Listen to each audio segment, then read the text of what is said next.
What's up, YouTube? Today we are looking at a giant knife. This is the OKC Marine Raider buoy. And kind of interesting, they put the name Marine on it. This is my first time seeing it, which is kind of humorous because I'm a former Marine. Served in Iraq as a machine gunner. I mention it every once in a while because there are just so many fakers in the online knife reviewing community. This thing is big and it is badass. We're going to do a quick measurement. I'm not so wound up about the measurements. 15 inches. Okay. Seems heavy. We'll get a weight measurement as well.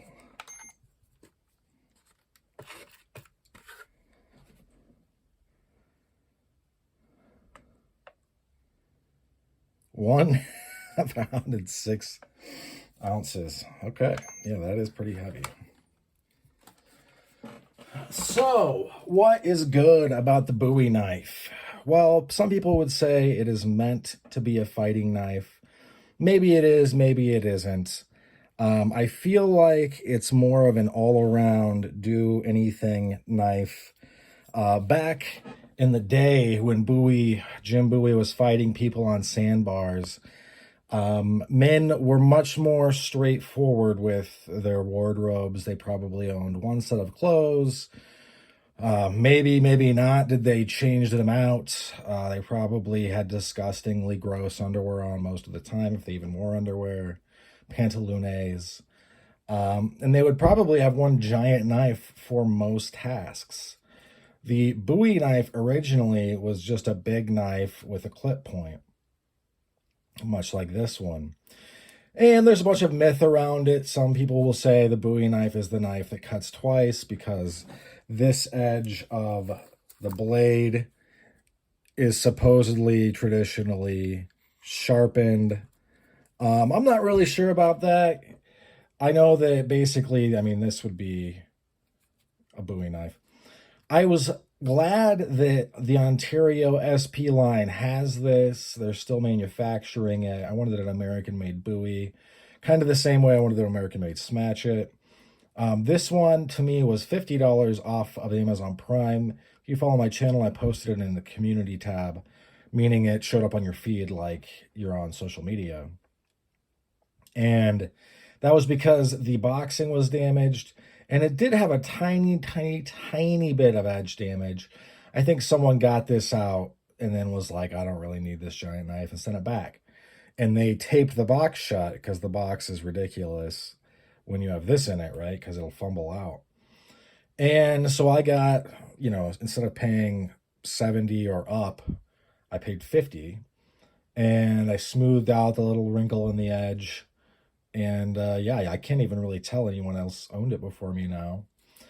I will say this is heavy, obviously. Oh, by the way, it has a metal handguard. So, whereas the rest of the line so far has not had a metal guard up here. This is full Tang, by the way. Not only will this right here keep it from jumping over, but I literally have a metal guard, which is nice. That's a nice touch, especially for 50 bucks. Basically, this line of knives, Ontario at one point had it totally filled out. There were many options. Right now, I believe it's the SP1, 2, and then I think it goes 4, 5, 6, or I don't know. I'm not really sure. This is the 10, SP10. It used to be like the whole line was filled out all the way up to like 19 or 20 or something like that. They've really reduced the line in that it's this blade, the SP1, the SP2, SP1 being a regular Marine Corps K-bar knife, the 2 being an airman survival knife, the 6 being the basically Marine Corps bayonet, they could just call it the fighting knife. And then you have the Smash It that I got, I think is number 9. This is 10. There is a couple of machetes. One of them looks like it's out of Mad Max. The other one looks like a little bit boring looking. I don't know if I'll get those, honestly, because Right now, you for like 24 bucks, you can get, well, it's because like the packaging is broken, but the Ontario Knife Company, like regular D ring around that handle, 1075 carbon steel version of a machete, which is markedly cheaper. I'm also not very enthusiastic about the Mad Max one simply because it looks insane, and I don't think I would ever end up using it, even though, some people are seem to be pretty happy with them, I guess. I mean, they're still making them. They backed off the giant Tonto tipped K bars. Basically, I think there were a lot of knives, some of which were not being purchased. I have one more coming in the mail that'll probably be it for me for this line of knives from Ontario Knife Company. And that is, I have what is basically their version of the Mark IV or the Mark III, which is like it's like a Fairbanks knockoff or whatever that name is of the fighting guy, fighting knife guys, British. You know who I'm talking about if you're watching this video. This video is not really, my channel isn't for casual knife people. Hey, if you're here, then you're casual. I love that you're here. But I mean, most of you are going to be pretty familiar with like World War II fighting knives and stuff like that. If you're not, check it out.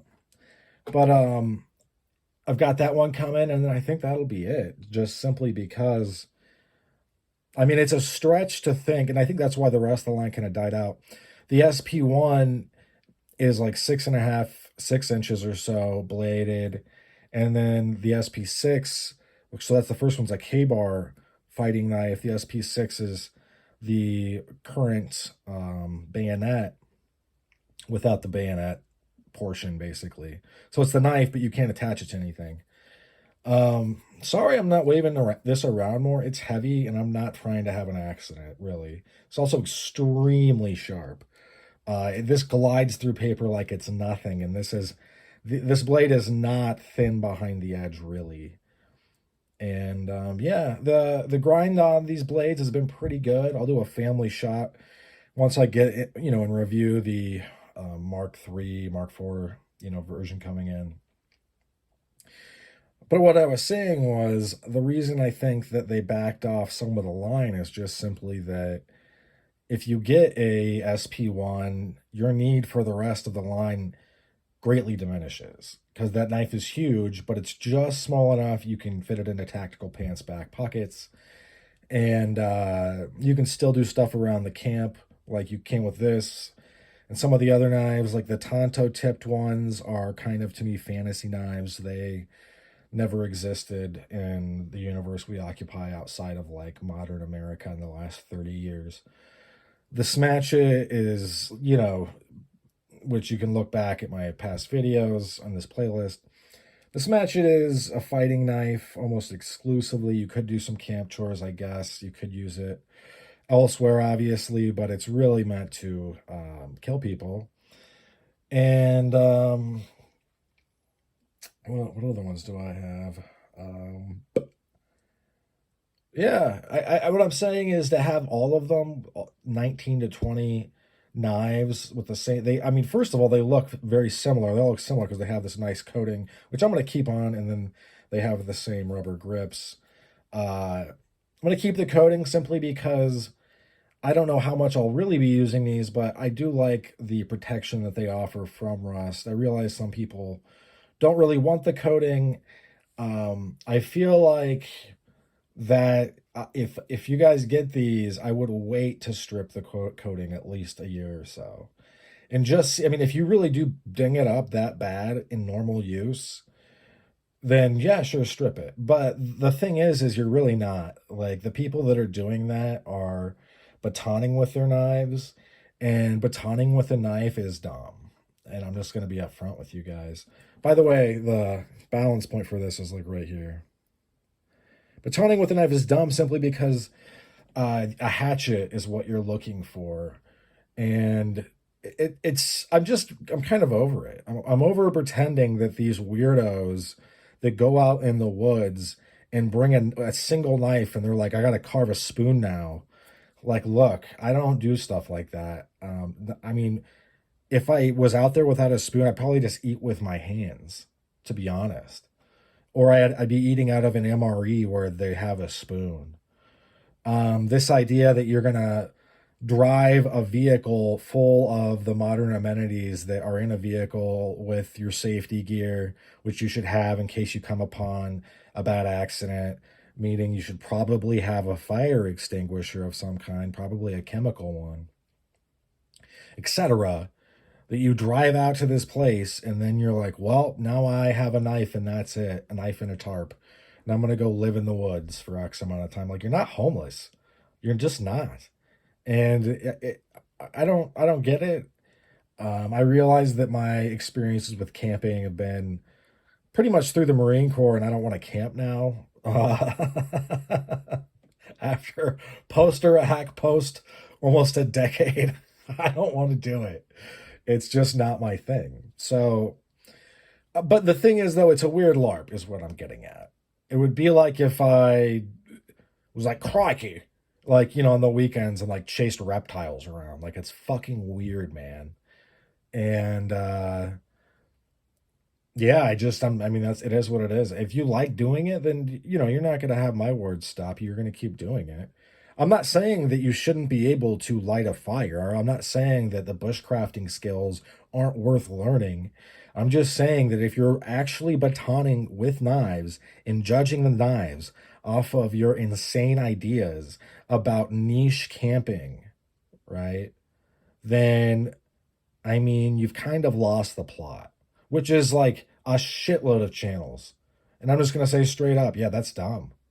And do I occasionally watch a Gideon's tactical video? Yeah, yeah, yeah. I mean, I think that's a pretty straightforward channel. I think he does a good job. But I mean, the bottom line is he has fallen prey to this idea that you're going to be batoning with fighting knives. You're going to be batoning with work specific knives. Like, are you going to dress game with a knife? Yeah, that's definitely something you're going to need a knife for.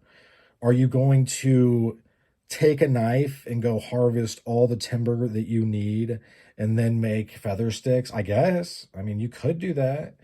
I'm going to take a hatchet and find some downed wood and chop it up and then put probably a little bit of gas on it, and I'm going to light it up. And honestly, though, for real, when I camp, there are no fires. That's because of most of my camping as a kid was in the Marine Corps, where you don't really get to have a fire because it gives away your position and you'll get fucking murdered by the enemy in your sleep. So when I camp, when I do stuff outside, there's no fire. There's usually no tent, and I'm in a sleep. If I'm even in a sleeping bag, I'm in a sleeping bag, a sleeping system that's waterproof, and that's how I'm staying alive. In any event, though, this piece, I haven't really flashed it around. This is really well balanced, and I've seen people ding it for not being chopper friendly, meaning it's not weighted to the front. It's because if you're actually using this in the capacity of killing folks, it's not a kukri. You're gonna want to be able to maneuver it and do stuff with it. That's about all she wrote. I mean, that's all I have to say. This is a great knife. You should get one. If you can get it at a discount, it's an even better knife. So, thanks for sticking with me to the end. Never believe people's lies about you need to be able to baton with a knife. That's stupid. And hope you have a great rest of your day. Bye now.